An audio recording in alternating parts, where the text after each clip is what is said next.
आपकी न्यूज। अगर कोई हमारे हाथ से हमारी उंगलियां काटने की कोशिश करे या हमारी भुजाओं से हमारी हथेली काटने की कोशिश करे तो किस तरह का कष्ट होगा आपको।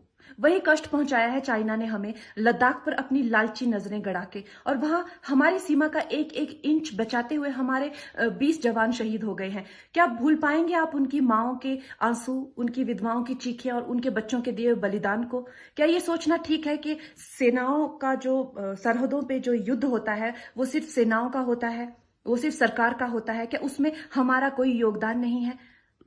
क्या हम भूल गए वो वक्त जब महात्मा गांधी जी ने कहा था अगर अंग्रेजों की रीढ़ तोड़नी है भारत में तो उनके बनाए हुए हर उत्पादन का बहिष्कार करना पड़ेगा।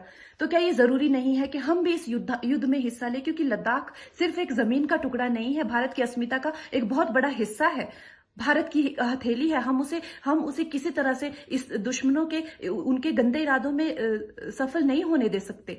तो क्या हम लोगों को इसमें हिस्सा नहीं लेना चाहिए कि जो चाइनीज जितनी भी गुड्स हैं, जितने भी उनके प्रोडक्ट्स हैं, जिन भी कंपनीज में उन्होंने इन्वेस्ट किया हुआ है, उनसे उनको रिटर्न्स आते हैं, रेवेन्यूज आते हैं, ऑर्गेनाइजेशंस हैं, उन सब का बहिष्कार करें ताकि वो उस संपत्ति से जो यहां से इंडिया से इकट्ठी करके जाते हैं उस संपत्ति से हथियार खरीद के हमारे सैनिकों के सीने छन्नी करते हैं। तो क्या हम इस युद्ध में हम चाइना का साथ दे सकते हैं? आप बताइए।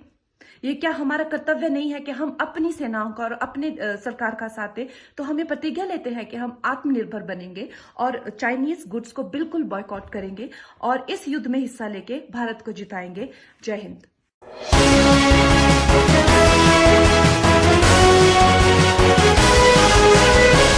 आपकी न्यूज।